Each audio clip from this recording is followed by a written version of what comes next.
Good morning, kids. Good morning, everybody.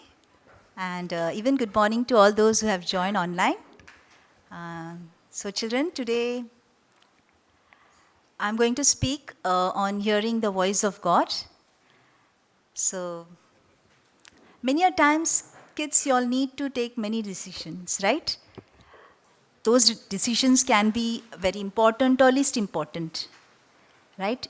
It can be like choosing some friends or going with them for some parties or some celebrations or choosing some upcoming competitions in the schools, right? You have to take many decisions regarding that. Or sometimes some teens after their boards, they needs to take decisions which streams do they choose and uh, which college they have to seek, or should they join the events, or should they choose some friends which they come along, or sometimes even they need to, when they grow, they need to pursue their career. They have to choose. So we need to hear the voice of God. Right, kids? We need to hear the voice of God. If you don't listen and if you take any wrong decisions, so it can lead to a bad result. You may struggles, you may have sufferings. But if you listen and you take a right decision, you might see the good result, good fruits in your life. Right? Many a time we think that no, it's only our elders or our parents or some big people, big adults, only they can listen the voice of God. It's not we. It's not true. Even children, you all can listen the voice of God if we follow some of the biblical truth, good values. So today we'll see from in the Bible from Samuel's life. Okay? We all know Samuel. Kids, you all know Samuel?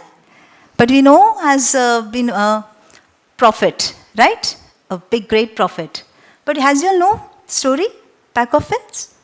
Yes, he was a child. He was a son of whose? Hannah and Elkanah. Yes.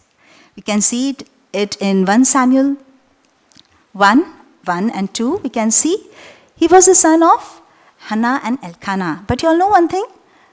Hannah didn't have a child for many years. She was childless. And she made a vow that, Lord, if you look unto my sorrow, we can see that vow in 1 Samuel 1:11. Right? You can see the picture. He said, Lord, if you look upon my sorrow and grant my request and bless me with the son, I will dedicate my son to you, your service. And you know what happened?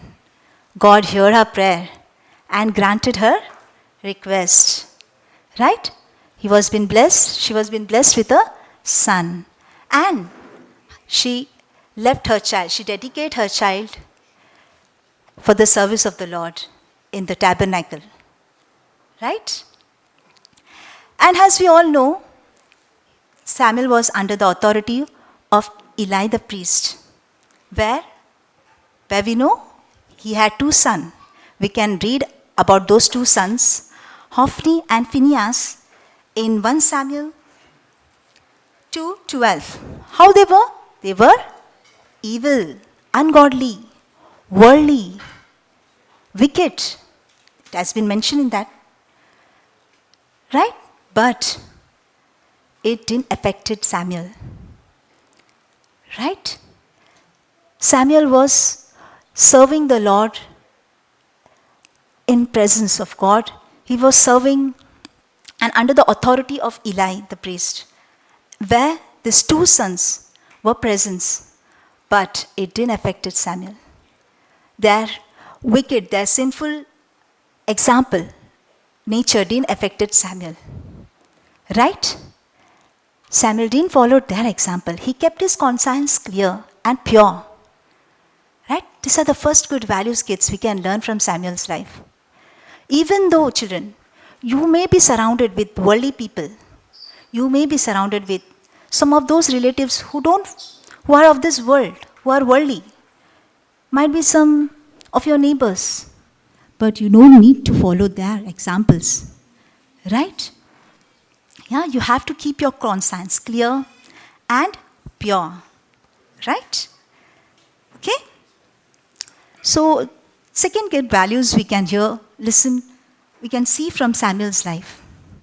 Right?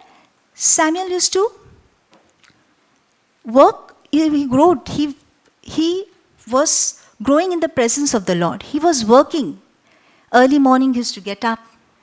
What he used to do, we can see it in 1 Samuel 3:15. He used to wake up early morning. Right? And what he used to do? He used to open the doors, windows. He used to clean the temple. He used to keep the lamp ready. Right?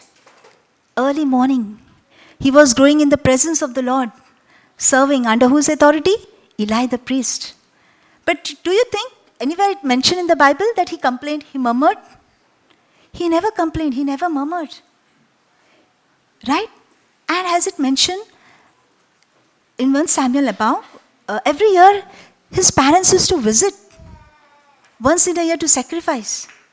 But ever Samuel cried before his parents that please take me back. I don't want to leave here. Too much work. Ever he murmured before his parents? Never. Right? He worked in the presence of the Lord. He worked in the house of the Lord with obeying and serving heart. So kids, what we learn here through Samuel's life, that even we have to grow in the presence of the Lord. Even we have to work in his house without murmuring, without complaining. Right? Joyfully. Obeying heart, serving heart. And third good values we can learn from Samuel's life, that we can see in